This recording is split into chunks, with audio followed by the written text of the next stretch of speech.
आइए सबसे पहले नजर डालते हैं आज की सुर्खियों पर। जमशेदपुर के बिष्टुपुर में चक्रधरपुर के विधायक प्रतिनिधि को अज्ञात अपराधियों ने खुलेआम मारी गोली।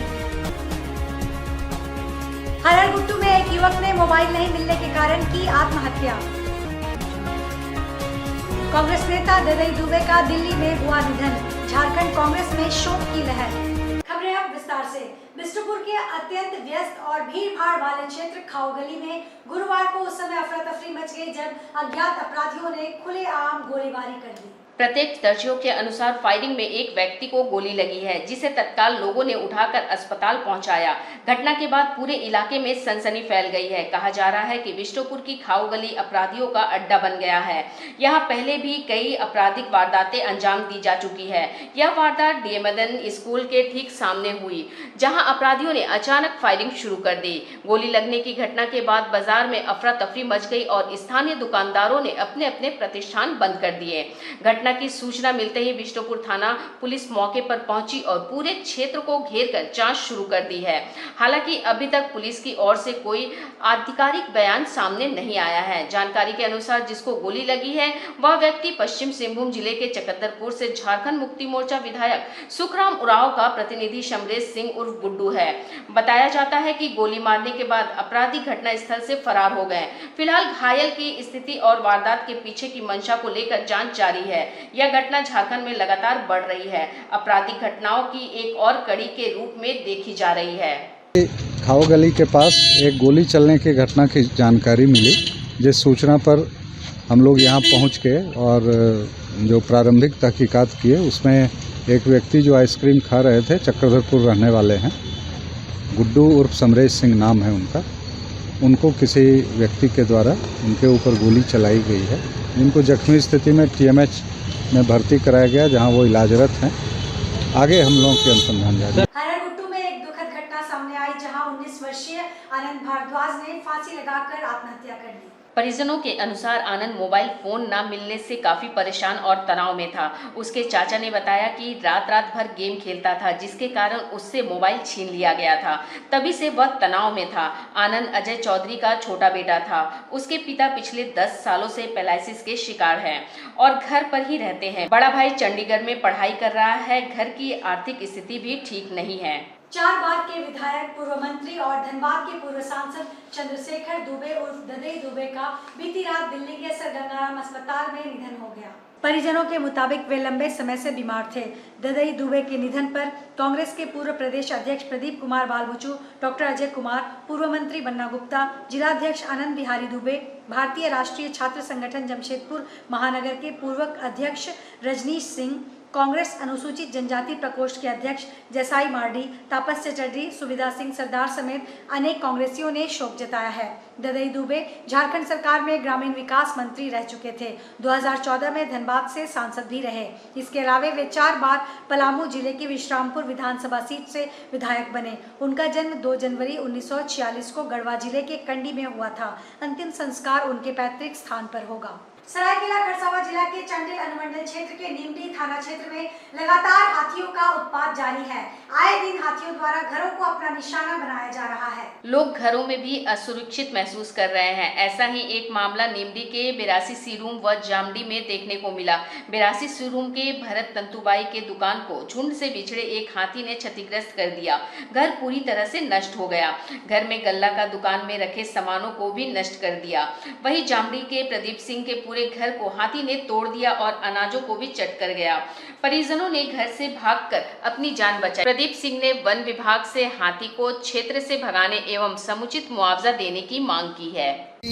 रात को हम लोग सोए थे घर में सोए थे। उसके बाद इधर से आया, आके झाड़ी को तोड़ के अंदर घुस गया। घुसने के बाद पूरा इधर मतलब मुर्गियों की आवाज़ दे रहा था, तो कुत्ता भी भौंक रहा था। तो हम लोग देखा बाहर में, तो आके देखा तो पूरा खड़ा है द्वार में। फिर हम लोग आवाज़ दिया बाकी लोगों को, गांव वाले लोगों को। तो आवाज़ देने के बाद कोई आवाज़ नहीं दिया। उसके बाद ये बगल में तो घर है, ये निकला, ये वो बगल से वो आवाज़ दे रहा था। फिर आस्ते आस्ते आगे बढ़ा, दरवाजा को तोड़ दिया। धान को खाने के लिए नहीं पहुंचा पा रहा था उसका सूंड, तब फिर पूरा दीवार को तोड़ दिया।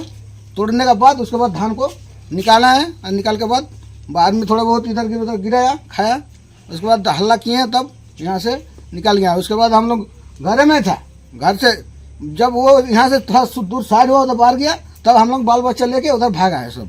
इतने बाजे करीब 10 के 10:30 बजे इस टाइम होता था। क्षति हुआ खाली घर ही धोसा है, कुछ नहीं, धान खाया है बस। नरवा पहाड़ मेन रोड पर जादूगुटो गांव के निकट एक हाईवा से 3 भैंसा टकरा गए। हाईवा तेज स्पीड में था, इसलिए टक्कर भी जोर से लगी। इस हादसे में एक भैंसे की मौके पर ही मौत हो गई, शेष 2 भैंसे के पैर टूट गए। हाईवा पर यूरेनियम अयस्क लदा था, जो नरवा पहाड़ माइन से जादूगोड़ा मिल हाउस ले जाया जा रहा था। घटना के बाद गुस्साए ग्रामीणों ने लगभग 2.5 घंटे तक रोड जाम कर दिया था। वे 2.5 लाख रुपए मुआवजे की मांग पर अड़े थे।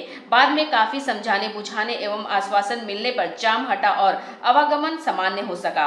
ये जो घटना आप देख रहे हैं, अभी ये जो भैंस, क्या बोलेंगे आपको, हाँ भैंसी बोलते हैं हम लोग भी, तो ये आपका मैंने सुबह को ये चराने के लिए लेके जाते हैं। तो दिन में चरने वाला चीज़ तो है नहीं, तो हाईवा जो इतना स्पीड से आ रहा था नरवा की ओर से जादूगोड़ा जाने के क्रम में, कि एक को मार के फिर उसको मैंने हाथ दिखा रहा कि आगे भी कुछ और है भैंस, तो उसके लिए क्या है कि फिर भी उतना स्पीड वो लेके आ रहा था। इतना स्पीड लेकर हाथ दिया बेटा, वो भी जंप कर गया, नहीं तो उसको भी एक्सीडेंट कर रहा था। और उसका हाईवा जिसको रोकने के लिए बोला, वो रोका भी नहीं। तो उसी के लिए जो अभी है, जो अभी देख रहे हैं, जो एक को एक्सीडेंट करके मार दिया गया है, 2 पूरी रूप से वो क्षतिग्रस्त है।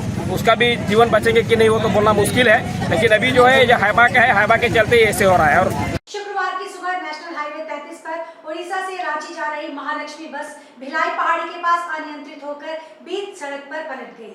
इस घटना में दर्जन भर यात्री घायल हो गए। घटना के बाद यात्रियों की चीख पुकार मच गई। स्थानीय लोगों की मदद से घायलों को एमजीएम अस्पताल ले जाया गया, जहां उनका प्राथमिक उपचार किया जा रहा है। जानकारी के अनुसार पता चला है कि महालक्ष्मी बस उड़ीसा से रांची की ओर जा रही थी। थाना प्रभारी सचिन दास ने बताया कि घटना में किसी को गंभीर चोटें नहीं आई है। सरायकेला खरसावां जिला के आरआईटी थाना पुलिस ने अर्थ एनक्लेव के फ्लैट संख्या 301 में दबिश देकर एक महिला और एक पुरुष को संदिग्ध अवस्था में पकड़ा और उन्हें पूछताछ के लिए अपने साथ थाना ले गई है।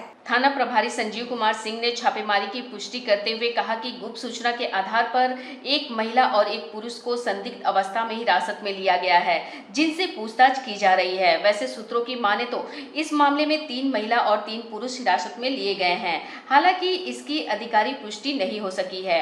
पुलिस की इस कार्रवाई के बाद सोसाइटी में हड़कंप मचा हुआ है। बता दें कि अर्थ एनक्लेव रईसों की सोसाइटी है। यहाँ इससे पूर्व चोरी की कई बड़ी घटनाएं हो चुकी है। सूत्र बताते हैं कि उक्त फ्लैट में चोरी छुपे सेक्स रैकेट का धंधा चलता है। जमशेदपुर वुमेन्स यूनिवर्सिटी की बीएड सेकंड सेमेस्टर की छात्राएं गुरुवार को उपायुक्त कार्यालय पहुंची और अपनी इंटर्नशिप सेंटर से जुड़ी समस्याओं को लेकर शिकायत दर्ज कराई। छात्राओं ने प्रशासन से मांग की कि उन्हें बहुत दूर दराज के स्कूलों में इंटर्नशिप के लिए भेजा जा रहा है, जो व्यवहारिक रूप से उचित नहीं है। 40 से 60 किलोमीटर दूर तक भेजी जा रही छात्राओं का कहना है कि कुछ को 40 किलोमीटर तो कुछ को 60 किलोमीटर दूर स्थित स्कूलों में इंटर्नशिप के लिए भेजा गया है। इससे न सिर्फ यात्रा में समय की बर्बादी होगी बल्कि ट्रैवल खर्च भी अत्यधिक आएगा। इसके अलावा कई छात्राओं ने सुरक्षा को लेकर भी चिंता जताई है। छात्राओं ने उपायुक्त से आग्रह किया कि उन्हें शहर के अंदर या आसपास के स्कूलों में ही इंटर्नशिप करने की अनुमति दी जाए। उनका कहना है कि इंटर्नशिप का उद्देश्य शिक्षक प्रशिक्षण है, न कि घंटों सफर करना। ऐसे में अगर इंटर्नशिप सेंटर पास में होगा तो वे ज्यादा ध्यानपूर्वक और सुरक्षित तरीके से इस प्रक्रिया में भाग ले सकेंगी। छात्राओं ने स्पष्ट तौर पर कहा है कि अगर उनकी मांगों पर जल्द विचार नहीं किया गया तो वे आंदोलन का रास्ता अपनाने के लिए बाध्य होंगी। उन्होंने कहा कि यह केवल उनका व्यक्तिगत मुद्दा नहीं बल्कि सभी बीएड छात्राओं की सामूहिक समस्या है। हमारी प्रॉब्लम ये है कि हमें जो स्कूल अलॉट किया गया है इंटर्नशिप के लिए वो बहुत दूर है। बहुत सारी छात्राओं को 40 किलोमीटर 50 किलोमीटर दूर स्कूल प्रोवाइड किया गया है और ऐसा भी कोई गांव है जहां मैप में नाम भी शो नहीं कर रहा है।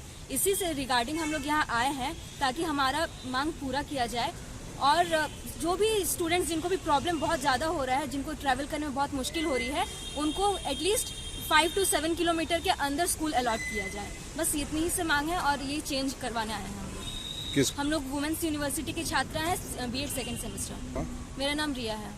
सरायकेला जिला के आसन बनी एमबीएनएस समूह के शैक्षणिक विभाग और नर्सिंग विभाग के एनएसएस सेल ने वन महोत्सव के अवसर पर 1 दिवसीय कार्यक्रम का आयोजन किया। इस कार्यक्रम का विषय एक पौधा मां के नाम था। मुख्य अतिथि आईएफएस सबा आलम अंसारी ने छात्रों को जीवन में आगे बढ़ने के लिए प्रेरित किया और वन संरक्षण के महत्व के बारे में बताया। कार्यक्रम में निदेशिका डॉक्टर अनुपमा सिंह ने स्वागत भाषण दिया और वन महोत्सव के महत्व के बारे में बताया। बड़ी संख्या में छात्रों और फैकल्टी सदस्यों ने भाग लिया और पौधारोपण किया। सबा आलम अंसारी ने कहा कि वन संरक्षण हमारे भविष्य के लिए बहुत महत्वपूर्ण है और छात्रों को वन संरक्षण में योगदान देने के लिए प्रेरित किया। इस कार्यक्रम में छात्रों को वन संरक्षण के महत्व के बारे में जागरूक किया और उन्हें जीवन में आगे बढ़ने के लिए प्रेरित किया। MBNS समूह के शैक्षणिक विभाग और नर्सिंग विभाग के NSS सेल ने वन महोत्सव के अवसर पर एक सफल कार्यक्रम का आयोजन किया।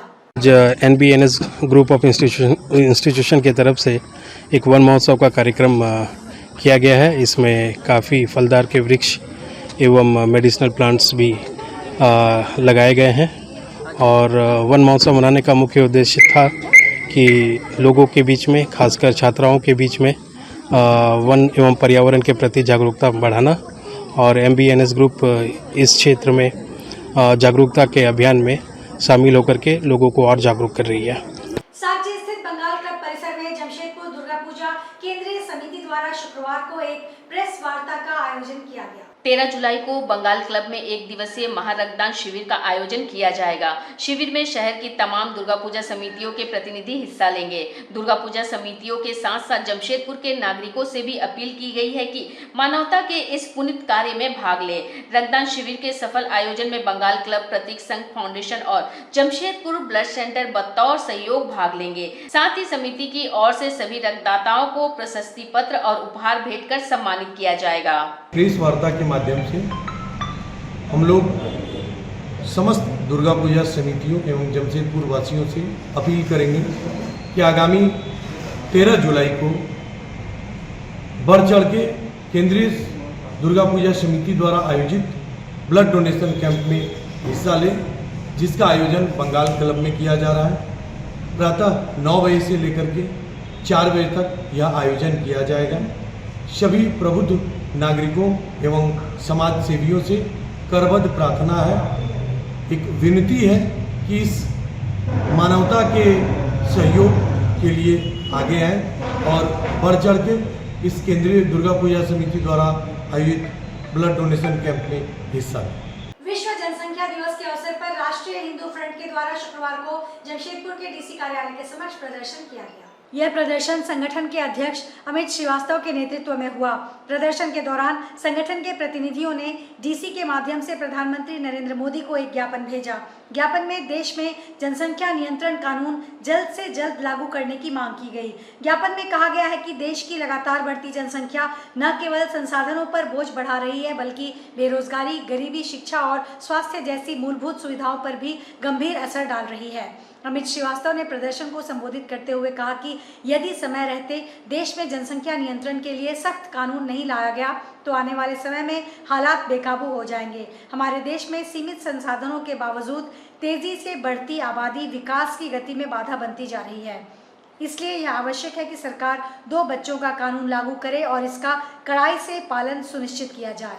राष्ट्रीय हिंदू फ्रंट जमशेदपुर महानगर के द्वारा आज 11 जुलाई 2025 को चूँकि विश्व जनसंख्या दिवस है, इसी के अवसर में हम सभी राष्ट्रीय हिंदू फ्रंट के सनातनी कार्यकर्ता, जिले के सम्मानित उपायुक्त आदरणीय सत्यार्थी जी के माध्यम से हम लोग देख रहे हैं हमारे हाथ मेमोरेंडम में देश के लोकप्रिय प्रधानमंत्री आदरणीय मोदी जी के नाम हम लोग उनको मांग पत्र सौंप रहे हैं और लगातार पिछले 12 वर्षों से जनसंख्या समाधान फाउंडेशन, राष्ट्रीय हिंदू फ्रंट भारत में कठोर जनसंख्या नियंत्रण कानून लागू हो, इसके लिए आंदोलनरत है, संघर्षरत है।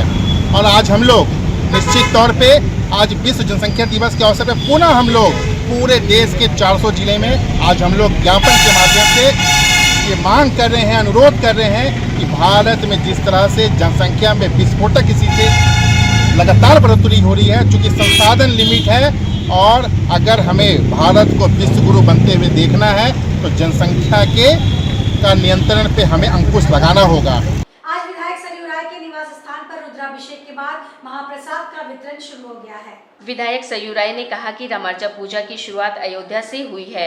हमारा यह 25वां वर्ष है। हम लोग गुरु पूर्णिमा के दिन रामार्चा का पूजा करते हैं और सावन के पहले दिन रुद्राभिषेक कर महाप्रसाद का वितरण करते हैं। पूरे झारखंड से कई लोग इस पूजा में शामिल होने और प्रसाद खाने के लिए आते हैं। उन्होंने बताया कि भोजपुर से 50 कारीगर हाथी कान पूड़ी बनाने के लिए यहाँ आए हैं। बाकी लड्डू बूंदिया आदि बनाने के लिए स्थानीय कारीगर काम कर रहे हैं। इस कार्यक्रम में जिन्हें सूचना मिली है वह भी और जिन्हें सूचना नहीं मिली है वह भी सभी लोग आते हैं। कहा जाता है कि जो प्रसाद ग्रहण करता है वह पुण्य का भागी होता है। जितने भी परिचित हैं, गहरा संबंध हो कम संबंध हो, मैं सबको सूचना देता हूँ इस पूजा की। गुरु पूर्णिमा के दिन पूजा होती है और सावन के पहले दिन रुद्राभिषेक और फिर प्रसाद का वितरण होता है। इसमें ये अयोध्या जी से पूजा पद्धति विकसित हुई है और इस पूजा पद्धति का हम लोग अनुसरण करते हैं, बहुत सारे लोग करते हैं। मैं साल में एक बार पूजा करता हूँ। 25 साल हो गया, इस बार 25वां साल था पूजा का। और मुझे प्रसन्नता होती है कि जिनको सूचना मिली वो भी और जिनको नहीं मिली वे भी प्रसाद ग्रहण करने के लिए आते हैं। और रामार्चा के बारे में कहा गया है जिसको सूचना मिल जाए बिना निमंत्रण के भी वहाँ जाए तो उसका पुण्य लाभ होगा उनको। सावन के पहले दिन शहर में सावन महोत्सव का नजारा देखने को मिला, जहां तुलसी भवन में हरी हरी साड़ी और हरी चूड़ियों के साथ सैकड़ों महिलाएं सावन में झूमती नजर आई। सावन के गीतों पर झूमते हुए झूला का आनंद लेते हुए महिलाओं ने भगवान शिव की आराधना कर परिवार में सुख शांति और समृद्धि कायम हो इसकी कामना की। आपको बता दें कि सावन शुरू होते ही अब प्रतिदिन सामाजिक संस्थाएं सावन महोत्सव का आयोजन करेंगी। वैसे आज सावन के पहले दिन सावन महोत्सव का भव्य नज़ारा देखने को मिला। मैं बीना पांडे भारती तुलसी भवन की उपाध्यक्ष हूँ और इस कार्यक्रम के संयोजिका। आज सावन मिलन समारोह है यहाँ पे, जिसमें यहाँ की जमशेदपुर की प्रमुख महिलाएं यहाँ पर उपस्थित हैं। 3 संस्थाओं को मिलकर एक कार्यक्रम हो रहा है। सिंहभूम जिला हिंदी साहित्य सम्मेलन तुलसी भवन, बहुभाषीय संस्था सहयोग एवं संस्कार भारती। हमारा ये आयोजन बहुत ही धूमधाम से मनाया जाएगा, जिसे आप आज देखेंगे। आज के इस बुलेटिन में बस इतना ही। हम फिर हाजिर होंगे कुछ और नई खबरों के साथ। तब तक के लिए SSN न्यूज़ की पूरी टीम की ओर से मुझे दीजिए इजाजत। नमस्कार।